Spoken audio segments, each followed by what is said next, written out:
የአማራ ክልሉ የትጥቅ ግጭት አካሄድ ላይ ውይይቶች እየተደረጉ ባለበት በዚህ ወቅት የመከላከያ ከፍተኛ ወታደራዊ መኮንኖች በተለያዩ ከተሞች ከክልሉ አመራሮች ጋር ስብሰባዎችን እያካሄዱ ይገኛሉ። በአዊ ብሔረሰብ ዞን በተደረገው መድረክ ላይ የተገኙት የምስራቅ እዝ አዛዥ ሌተናል ጀነራል መሐመድ ተሰማ በወቅታዊ ጸጥታ ሁኔታና የፋኖ ታጣቂዎች አሁናዊ ቁመና ዙሪያ ማብራሪያ ሰጥተዋል። ጀነራሉ በንግግራቸው ሰራዊቱ የአገርን ሰላምና ደህንነት ለማስጠበቅ እየሰራ መሆኑን ጠቅሰዋል። ሆኖም የሚዲያ ተቋማትና ገለልተኛ አካላት የጦርነቱን ትክክለኛ ስፋት፣ የሰብአዊ ቀውሶችና የሁለቱን ወገኖች የይገባኛል ጥያቄዎች በሰፊው እያጣሩ ማቅረብ ይገባቸዋል ብለዋል። በአካባቢ የተወሰነ ተነጻጻሪ ሰላም ማግኘቱን ተከትሎ የልማት ስራዎች መጀመራቸውን የገለጹት ጀነራሉ የሰላም ጥረቶች ዘላቂ እንዲሆኑ የፖለቲካና የሰላም አማራጮች ተጠናክረው መቀጠል እንዳለባቸው ተመላክቷል።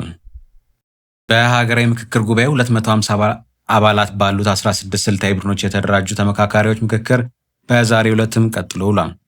በ250 አባላት የተደራጁ 16 ስልታዊ ቡድኖች ከጥቃቅንና ንዑስ ቡድኖች በተገኙና በተጠናከሩ የአጀንዳ ምክረ ሀሳቦች ላይ ከትላንት ጀምረው ተመካክረዋል። ትላንት በነበረው የምክክር ውሎ ከእያንዳንዱ ስልታዊ ቡድን በተመረጡ 25 የአጀንዳ ምክረ ሀሳብ አጠናቃሪዎች አማካኝነት የተጠናከሩ የምክረ ሀሳቦችን ያዳመጠው 16ቱ ባለ 250 አባላት ስልታዊ ቡድን አባላትና በጥቃቅን በንዑስ ቡድኖች ተነስተው በቀረበው ቃለ ጉባኤ ያልተካተቱና በአግባቡ ያልተብራሩ ያሏቸውን ሀሳቦች ማቅረባቸው አይዘነጋም። ስልታዊ ቡድኖቹ በዛሬው ውሏቸውም የተሰጡ አስተያየቶች ተካተውበት በድጋሚ የተደራጀውን ቃለ ጉባኤ የጋራ በማድረግ በቀጣይ ለሚደረገው የ500 ተመካካሪዎችን ለያዙ 8 ቡድኖች ምክክር ዝግጅት ሲያደርጉ ውለዋል። በነገው ዕለት በሀገራዊ ምክክር ጉባኤ የውሳኔ አሰጣጥ ሂደት ላይ እገዛ የሚያደርጉ የክልል ከተማ አስተዳደርና የፌዴራል ተወካዮች ምርጫ የሚደረግ ይሆናል። በአዲስ አበባ ከተማ አስተዳደር የትምህርትና ስልጠና ጥራት ቁጥጥር ባለስልጣን በግል ትምህርት ቤቶች በሚካሄደው የተማሪዎች ምዝገባ የክፍያ ጭማሪና የግብዓት ጥያቄ ላይ ጥብቅ ቁጥጥር እያካሄደ መሆኑን አስታውቋል። ባለፉት ዓመታት በወራዊ ክፍያ፣ በምዝገባ፣ በዩኒፎርም እንዲሁም በአይነት በሚጠየቁ ቁሳቁሶች ምክንያት በወላጆች ዘንድ ከፍተኛ ቅሬታዎች ይነሱ እንደነበረ ይታወሳል።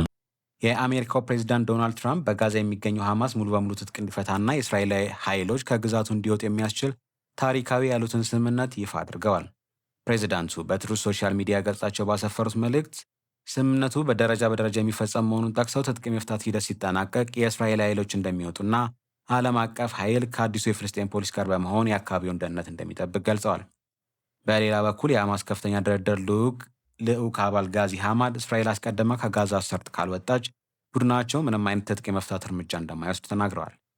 የእስራኤል ኃይሎች ከወጡ በኋላ ትጥቅ የመፍታት ሂደት የሚከናወነው በእስራኤል ሳይሆን በብሔራዊ የፍልስጤም ኮሚቴ እንደሆነ ገልጸዋል። የኢጋድ ሊቀመንበር በካርቱም ከሱዳን ሉዓላዊ ምክር ቤት ሊቀመንበር ከሆኑት ከጄኔራል አብዱልፈታህ አልቡርሃን ጋር በመገናኘት በሱዳን ያለውን ወቅታዊ ሁኔታና በሱዳናውያን የሚመራ ዘላቂ የሰላም ሂደትን ለማስፋፋት የቀጠናው ሀገራት የሚኖራቸውን የጋራ ኃላፊነት ዙሪያ ውይይት አድርገዋል። በውይይቱ ወቅት ሰላም በሱዳን መስፈኑ ለአፍሪካና ለመካከለኛው ምስራቅ መካከል እንደ ስትራቴጂክ ድልድይ ለምትገኘው ሀገር ብቻ ሳይሆን ከጦርነቱ ከፍተኛ መከራ ለሚሸከሙ በሚሊዮን ለሚቆጠሩ የሱዳን ዜጎችም ወሳኝ መሆኑ ተገልጿል።